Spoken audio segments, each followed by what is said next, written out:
I really think I was surrounded by such strong people and such creative people growing up that were never afraid to go do something and fail. You're listening to the Gold Standard Podcast. I'm your host, three-time Olympian and motivational speaker, Leah Amico. On this show, we're going to dig deep to unlock what it actually takes to build a foundation for greatness. If you're an ambitious person with big vision, but you feel like fear is holding you back, get ready for some major breakthroughs. Let's dive in.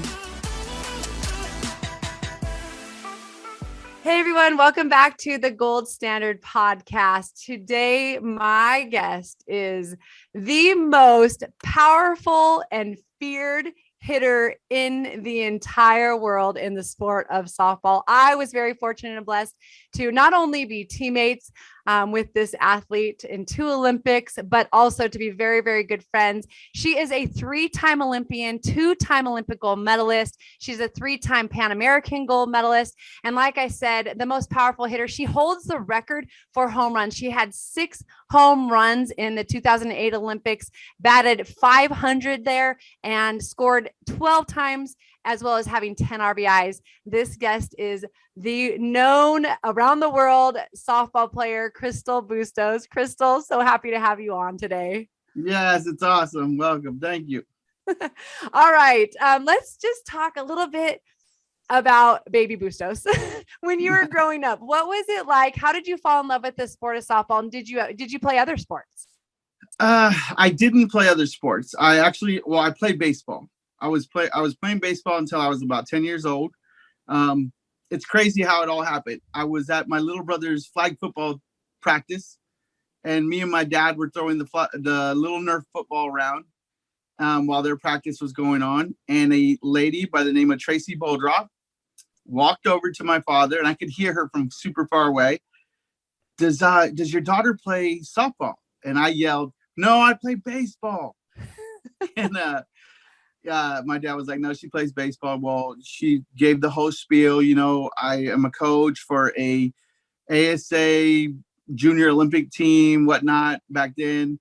And, would she be willing to come try out? So my dad was telling me, we had that long conversation. Girls play softball as you get older. Boys play baseball. You can't go into high school and play baseball. And it kind of kicked off from there. And I did a triple threat contest with the Dodgers, where girls threw softballs, boys threw baseballs. It was segregated like that. You weren't allowed to throw the baseball if you were a girl. So that was how it all started. That's so interesting. I was just in Maui this past weekend for a clinic, and some of the junior high athletes, they play baseball and softball. And so I think for them too, especially when it comes down to like hitting, I think I said, "What's the main difference?" And they said, because they're on the island, they don't face as good at pitching. So did that help? Would you say like that helped you as a hitter? I think so. I think playing baseball first. And I always tell parents, if you got a daughter, play baseball first, because boys develop so much quicker. I was just talking about this with Lovey. Boys develop so much quicker. And they already have that competitive edge kind of built in. So as females, when we get put in with them, we learn that competitive edge. We learn how to compete about everything. We have to step our notch up even more because we're a little bit behind, right? So we're stepping up even more to even be at that level. I really find that helped me a lot in my development. Well, I think that is such a great idea. I've never, ever thought of it from that perspective about starting. And like you said, them developing a little bit earlier, kind of, especially physically, like you're saying, our teammate, Lovey Jung, who Crystl Bustos is talking about. She has a daughter, and how old is she? 6 or 7, I think. Oh gosh. I think she's playing in Little League with the boys and has to move up and to the next level. And it's one of those things that you got to look at now. The boys are stronger and bigger. Yeah. And now is it time to move your daughter into softball? Yeah. She started her daughter out in baseball, but that's a great point. I never thought of that. Okay. So you played travel ball. Talk to us a little bit, because again, obviously, you have all these home runs, and I don't know. I mean, I just loved just watching you in batting practice. Like I just laugh, like only in my dreams could I even hit it as far as Crystl Bustos, but I loved hitting in front of you so that if I got on, I mean, our chances to just jog around the bases, that's when I had my chances to jog. Yeah. But when did that kind of transition in terms of that power? Like, were you always that powerful? Would you, say it had to do with your training or just kind of growth, physically even? I think a lot of it was development, as far as my uncle was a big baseball player, and he used to drive down and help me, teach me how to pitch, teach me how to hit. He was an umpire, so he used to teach me the rules. He taught me how to take care of my equipment. My dad, and we played catch. Like, people, I mean, we were outdoors kids, so we didn't play video games or anything like that. We were always running around outside. We were always doing something, and it was, our families were involved, like your dad would throw with you. You weren't in a position where you needed to find somebody to do something with you. My dad got me a pitch back. My mom and dad got me a pitch back. I don't know if a lot of people know what that is. You throw the ball to it, it throws it back at you. You can change the angle, it would throw ground balls. You could change the angle, it would throw you fly balls. Once you threw against it, it would spring off. So there was things like that we did. But, we did a lot of yard work. We did a lot of things around the house. We were not, in the sense, given a whole lot. We had to work for it. And I appreciate that in my family, doing that. And I had cousins that played baseball at a high level, and they would collect trophies. And for me, I would always go to their house and I'd be like, I want trophies like that. I want a lot of trophies like that. I want to win. I want to be like you. And we'd go watch my cousin Michael play. We'd go watch my cousin Eddie play. And, they were really good baseball players. So I feel like being competitive was just in the family. It was like, my dad always used to say, my mom always used to say, like, you can be anything you want to be, and for me, I just wanted to play baseball. I just wanted to be on the Dodgers. Like, that was my goal. And they were like, girls don't play for Dodgers. I was like, I'm going to be the first one to play for the Dodgers. Like, I don't care what people say. Like, that's just the thing, that I just had that competitive edge, and I always wanted to win. And people don't know that I was super skinny and super little and fast. I'd be running from people all the time. Just out in the street, just running around. Like, we would play tag, like things that kids don't do no more. And I think a lot of that helped in my development as far as being able to do things. And I hated shoes when I was younger. Like, I had to be barefoot. Like, I loved being barefoot because I would run faster because I could grip the ground better. And I would just be gone. And like, that was just me. I would climb on top of the house.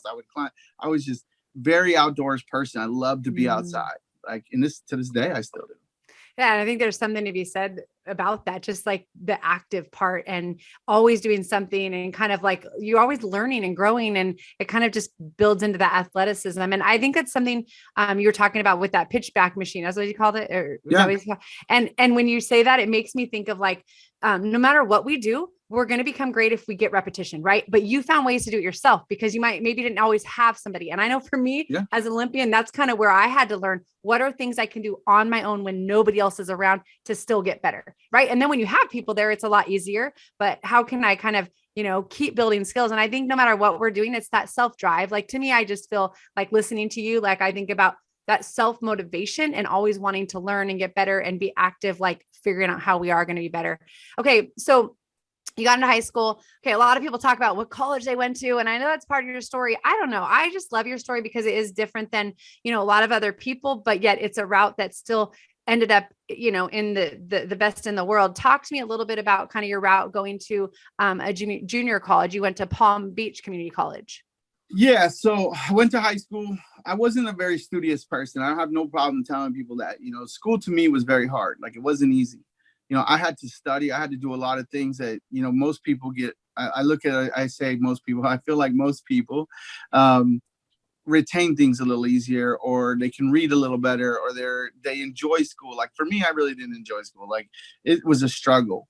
So when I went to go visit colleges, I went to UCLA, visit UCLA. I went to a few other big D1s, and it just was very intimidating how big everything is, and like how many people are there, and then you hold yourself accountable for going, and then it's like, oh my gosh, this is just crazy. So like, I remember saying, they don't take roll, like they don't even know if you're here, like oh my gosh, this is crazy. So when I went to the junior college out in Palm Beach, I was like, oh, this is more my speed. This is smaller classrooms. You can talk to the teacher. The teacher knows you. Like, they know when you're there. They know when you're not. Like, they hold you accountable. You go to school. The field was beautiful. I was 15 minutes from the beach. I mean, the condo we stayed in versus a dorm, I was like, okay, this is nice. I got my own room, 4-bedroom condo, upstairs, downstairs. Like, this is legit. I mean, I'm you're like, living better than all those D1 athletes. you know what I mean? I was like, okay, no dorm, no sharing room, no bunk beds. I was like, this is awesome. And I totally was like, this is it. I didn't have to think twice. I knew that was my spot. I knew, Yeah. and plus Coach Joanne Ferrer played at Fullerton, was on the U.S. team. She was very knowledgeable of the game. She made it very fun to learn from. And it was my first experience having a female coach. I mean, my dad was my coach growing up, and Dale was my coach growing up, and AD and a bunch of other guys that got me to where I'm at, my Uncle Jesse. And my very first experience with a female coach, and she was awesome as a coach, like really cared about us, really taught us the game at another level. And, I don't take that away. And then we had Coach Gary. He was awesome. So like we had a great staff. It felt like home. They really made it feel like you were family there. So for me, it just worked out. I think whatever we're doing, and I think this carries over into every aspect of life. When you feel like you have people in your lives and your company and your organization on your team that are like family leaders, like you said, coaches, managers, people that actually care. Like, I feel like everybody wins, right? I feel like it's just such a better environment and it pulls out the best. Okay. Talk to me a little bit about, at that point, like, did you want to be an Olympian? What did that look like? Did you, was that a goal of yours? And then, how did that process happen? Yeah, it really wasn't a goal. I had been looked at for the junior Olympic team when I was younger. And I went to the tryout for the junior team, and I didn't make it. And I was told, certain things, and it got very political kind of, and I just had a bad taste in my mouth for it. So what happened was I was done with the junior college. I signed my letter of intent to come back and play D1 in front of my parents. I wanted to go to Northridge because it was closer to my family. I had been gone for 2 years and didn't get to really see me play. So to me, more importantly, I just wanted to be where my family could be able to get to see me play. So I signed my letter of intent to go to Cal State Northridge. They had a coach's change. Coach Ford ended up going to the JC and coaching at Mount Sac. And so now that's who I wanted to play for. And so now the coach was missing, and I was like, okay, now this isn't where I want to be now. So what happened was the pro league happens, and I'm like, okay, the pro league, this could work. And I saw Sue Enquist became the new head coach at UCLA, and Sharon Backus went to the pro league. And I was like, okay, I can play for Sharon from UCLA again. I can actually go there now. She was the one recruiting me. And I was like, let's see if this works, and they contacted me. Coach contacted me, and then the Carolina coaches contacted me, and I had a little bit of a bidding war, and I chose Florida over North Carolina. And, the rest was history. I started playing pro ball when I was 20 years old. Left college. I was the only one to leave college and leave my amateur status. And I did get phone calls at the time from USA Softball talking about, you have an opportunity to come out. And I was like, I really want to play professionally. Like my whole life, all I ever wanted to do was be a professional athlete. Didn't really look at the Olympic world. So at that time, you couldn't play on Team USA if you were in the pro league? Oh, okay. Are you there? No, I'm here. Okay. Here. So okay. You couldn't play. You couldn't play pro and play on Team USA at that point. No. Okay. They had just opened it up for basketball to play professionally and play in the Olympics, and that was the only sport at that time. And they told me if you sign to go professional, you will lose all chances of playing Olympically. And I said, yeah, and I'm willing to gamble with that because they just opened it up for basketball, and I hope they open it up for other sports. but I'm going to play professionally. So I went and signed my contract to go play with Orlando. We won. Okay. How much? Talk to us, because most people don't know that this. So at that time it was called, what was it called? The WPSL? Ooh, I believe it was the WPF. Women's Pro Softball League, I think. Women's Professional Softball League. WPSL. It might have been WPSL, then went to WPF. Yeah. Yes. And so at that point, which granted, you probably made more than other people because the professional league is very, very small. And so this is for softball. I mean, again, I mean, if it was like, MLB or NBA, you think of that and like, yeah, it makes sense. Right. But you were willing to give this up. How much were you paid? But then like, tell us also kind of what was the average of actual everybody else? So I was paid as a rookie, my rookie season, it was over $10,000. Okay. Not like 11, it was like 10 something. I don't remember. But what about other players? Other players were getting paid $3,500 to $5,000 depending. Yeah, pitchers were making $8, some of them were making 15. Pitchers got paid a little more than everyone. Okay. Depending on how their pitching was. But yeah, and I thought that was the biggest thing in the world, at the time. I was like, yeah, I'm making 10 grand. Like, that's awesome. And the crazy part is my rookie season, I slide into third base and the bag does not come off. And I tore my ACL, my MCL, everything, my meniscus, all of it. And even crazier, Dr. Dot Richardson is in the stands watching the game. And she comes down and diagnosed my knee. And then Dr. Palumbo came in from the Orlando hospital there that is a knee specialist. And he tested my knee that night and I was done. And I remember him saying that, and I was like, done like how? I'm not done. Like, you don't know me. Like, if you can put it in a brace, put it in a brace, but I am going to play. Wow. And he's like, you have no stability. You can't stop forward. You can't go left or right. You have no stability. You can't play. I go, you can put me in a brace. Put me in a brace, a big brace, one from my hip to my ankle, whatever. Just brace it. That's all I need you to do. I'll make the rest of it work. I played half the season with a brace from my hip to my ankle that stabilized my leg with very limited mobility. And since it was my right leg, I was still able to hit.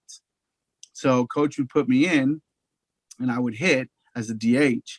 Wow. And I would hit, get myself to first. They would put a runner in. So I was good for 2 at-bats versus just 1 pinch hit. So I was good for 2 at-bats in a game. I'd make things happen. And then I'd go get pulled out of the game. And I did that for the rest of the half of the season, and I broke the home run record. I had 10 home runs that season with half a leg, Only Bustos. We won the World Series in North Carolina and against the other team that wanted me.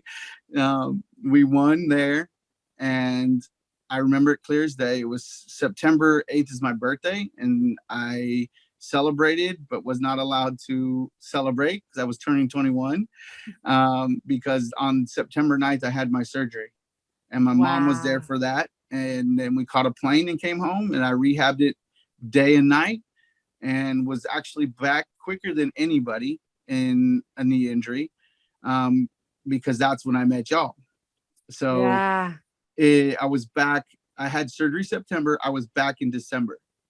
And that's when I went to tryouts in January 1 with you guys. I went to tryouts and met you guys at the park. And I had my knee brace. The Gold Standard podcast is brought to you by Major Media League. Major Media League is a revolutionary competitive app launching in June 2022. This app gives softball athletes a platform to showcase their skills by participating in challenges and having the chance to win prizes and scholarships. This is also an opportunity to promote your own talent. For all the athletes out there, it's free to join. So go sign up today at www.majormedialeague.com. The link is also in the show notes. You'll be notified when the Major Media League app launches, so get prepared for the unbelievable opportunity that lies ahead to grow your brand as an athlete.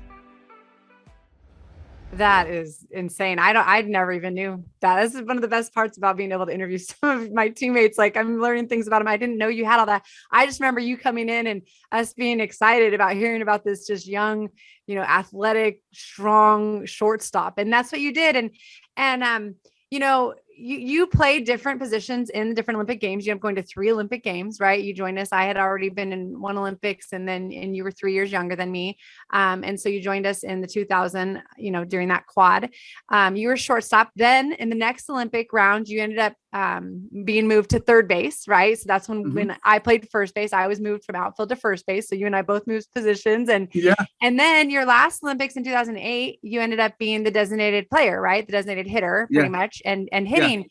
So how important, I talk about that a lot, of just the importance of being able to be versatile, no matter, again, in any aspect of life, in business, obviously in sports.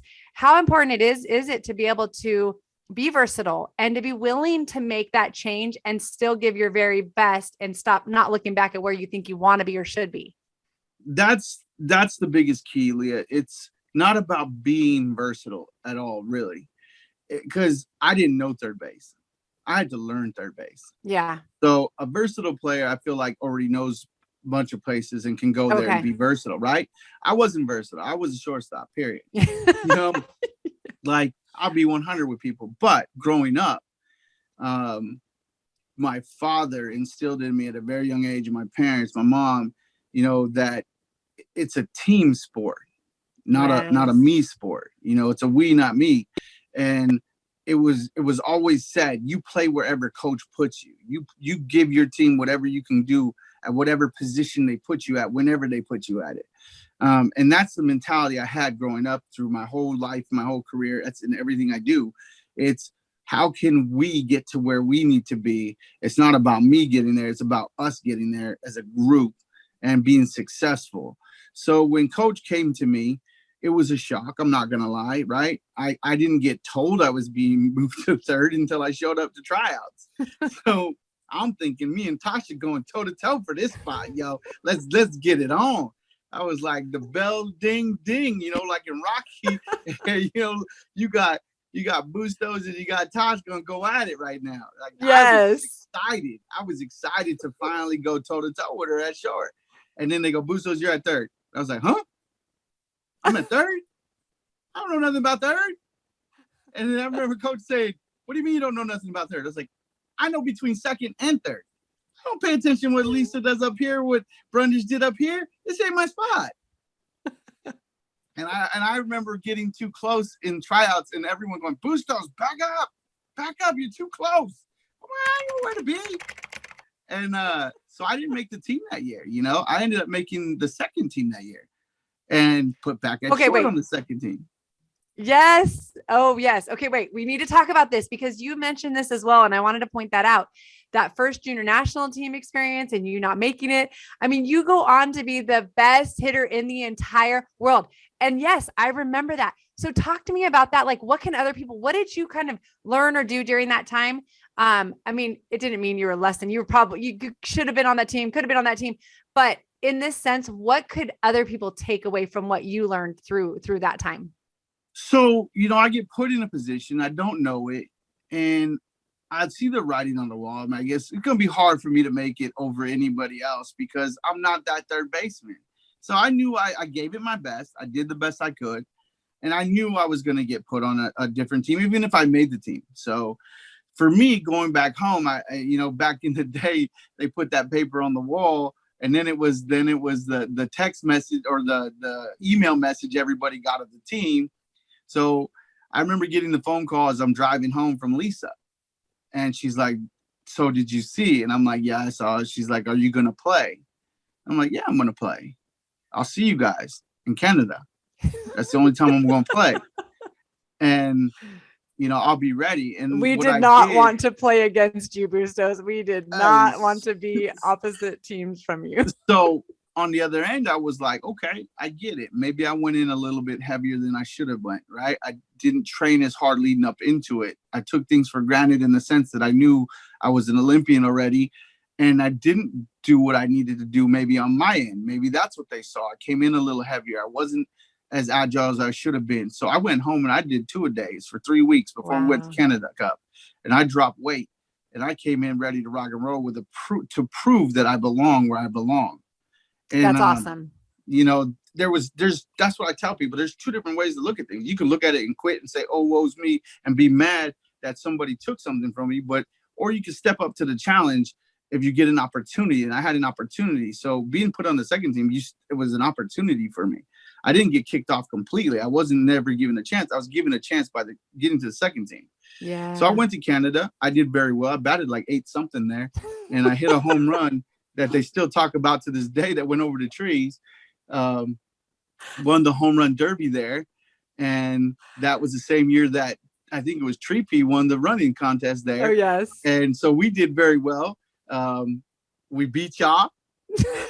So hey, we did good. So people understand USA softball had basically 2 teams. So they had the national team, and then in a sense, like this team with all these players that very easily could be on the national team. And, we're all in the process still going forward. And so that team beat the main national team that would go on to compete. What summer was that? Was that you guys went to Japan after that for the Japan Cup. Okay. Yeah. And so so Bustos winning the home run hitting contest, and then Trina Peel winning the running contest. That was 2002. Oh, so Canada, actually, the World Championships. Yeah, you would have been Worlds. Yes. Yeah, because I had never gone to a Worlds, and I was excited that I was going to get on the team, and I had never been to the Worlds at that time. Okay. And I didn't get my World Championships till later on, but that's the thing, like so I took it like it was, and I made the best of my weekend, of that one tournament that I was going to be put in. And I'm not going to lie, like it was awesome, to go there, do what I had to do, but then be like done. I'm going to be real. Like I ain't at that point never had a summer off. I've been playing my whole life. And so I was like, okay, I did my thing. They saw me do what I need to do. But then I went and enjoyed myself, like with my family. We went on vacation. We were out in the dunes. And I get a phone call from Coach, from Ronnie Isham. Ronnie called me up, said, Coach, want to talk to me. And I was like, for one, I was surprised that my phone even worked in the desert where I was at. I just used it because of the GPS. Sometimes you get lost in the desert, they can find you with a GPS, but I was like, dang, this worked. And I was like, okay, well, put him on the phone. He goes, oh, no, he's going to call you. I was like, and so Coach called me and was like, hey, what are you doing? We need you to come with us to Japan. I was like, I thought y'all was in Japan already. He's like, no, we're not there yet. I said, well, I'm in the middle of nowhere. There's no way I can get to you guys right now. But I can meet you at the airport when you leave. And that's what happened. The rest is history. Wow. Well, I mean, for people that don't know, never got a chance to see you play, like we always liked, in a sense, when Crystal got mad, because we knew that if you get her mad on one at bat, oh my goodness, watch out the next at bat. Like it was going to be a home run, either like, again, where you can't even see it anymore, or a line shot over the fence that gets out before you even turn your head. Like, I mean, really, you always bounced back better and stronger. And that's what I so appreciate. I think so many people need to hear that kind of stuff, even this whole situation. Okay. Before we get into kind of our gold standard key points, I just want to talk a little bit. You've done a lot of things, Crystal. You have coached at Mount Sac at the junior college level. You played in the pro league, obviously. You've traveled the world with softball. You do tons of clinics all over. You have your own Ruthless Sports Training, your own LLC, where you have how many teams now that are competing under the Ruthless banner? We're in the 40s. Okay. In the 40s from all over the country. You give trainings. I know I've joined you with some of those, as well as other Olympians and, former just superstars in softball. But you also have another side of you that is very creative. You do art, you love, you draw, you really have that creative side. You were just telling me you remodeled your bathroom by yourself. Tell me a little bit about that side of Crystal that a lot of people maybe don't know, and how you kind of keep everything flowing with that part of, what you like to do. Yeah, growing up, I've always been an artist. Like I love drawing. I used to sit in front of the TV. My mom used to tell me to sit back. I was going to go blind because I was too close. And I would literally draw cartoons while they were on TV and try to get them close to what they look like. And then I got really good at it. And then as I got older, when I went to college, people don't know that I went to college to do art. Wow. Like, I went to college to get into animation. That was my goal, was to draw for Disney. Like that's all I wanted to do. That's so neat. I wanted to make cartoons, and the art was there. It was just kind of boring because you have to do like still art first, draw this orange, draw this chair. And then the art history part of it. I love the art history part of it, but at the same time, I just wanted to draw. I just wanted to get on and draw cartoons. Like I just wanted to go directly to the end, and that's like everybody, right? We don't want to do all that other stuff. Let's just go right to the end. We don't want to practice. Yeah. We don't want to practice. Let's just go hit, let's go hit live.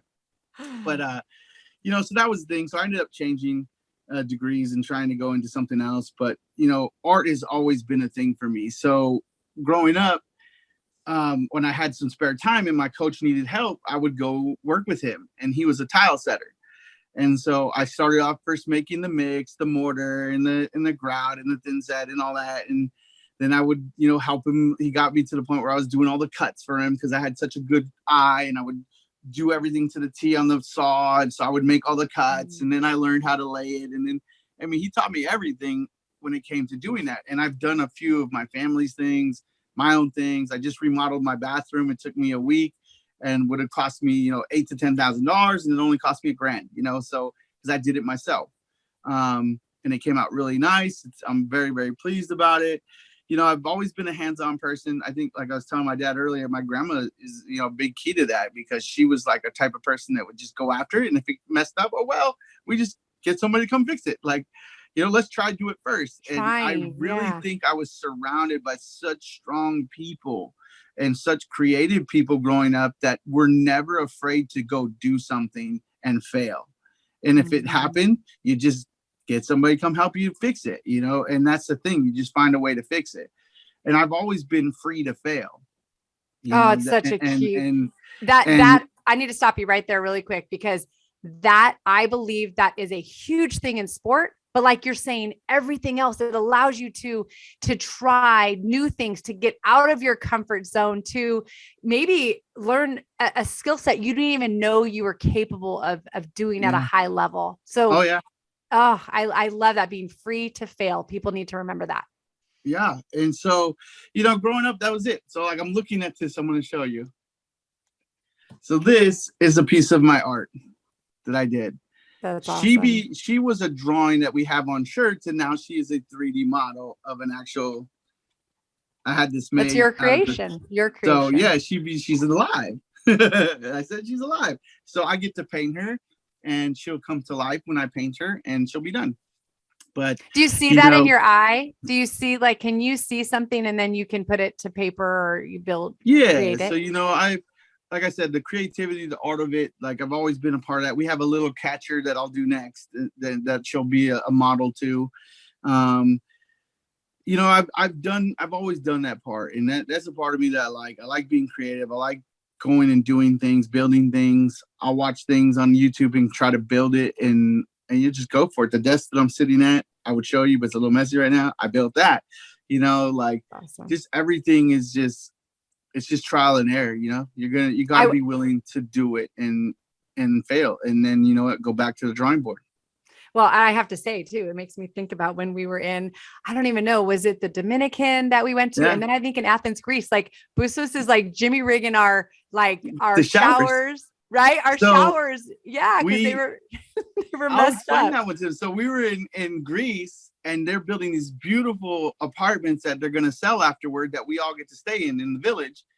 And it was interesting because the drain was the whole floor. The whole floor was flat. The shower, there was no lip to keep the water in the shower. And I was like, how is that going to drain if it just comes out? Like, so I remember somebody was taking a shower, and the whole living room looked like a river, and it started going down out the door, down the stairwell. And we were like, where is this water come from? Well, they had been taking a shower, not realizing all the water was coming out and not going in the drain. And so Polly is like our lifesaver. She could get anything that we need. And I found a water hose downstairs. We cut the water hose the length of the shower, and I put a bead of caulking under it and glued it down 2 strips tall to keep the water inside the shower. And we didn't have that problem. And we did it to all of our US showers. I love that. we fixed it. Multifaceted. And I love this because I was recently thinking, and Coach talked a lot about, how well we all did at just solving problems. And I started thinking, I feel like people are one of three things. You're a problem seer. So you just like see the problem and talk about the problem, right? You're a problem starter, right? There's plenty of those.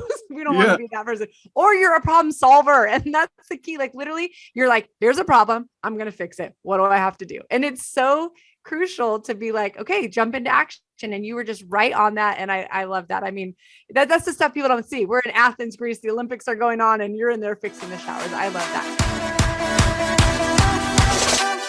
Thanks again for joining us for this episode of the Gold Standard Podcast. If you enjoyed what you heard, please share it with a friend. You can post on social media and tag @Leah20USA or use #Gold Standard Podcast. Make sure you also subscribe so you get notified each week as a new episode releases. You can subscribe, rate, and review on Apple Podcasts or wherever you listen. We appreciate your reviews as they help encourage others to listen in. Until next time, live out the gold standard and keep turning your goals into reality.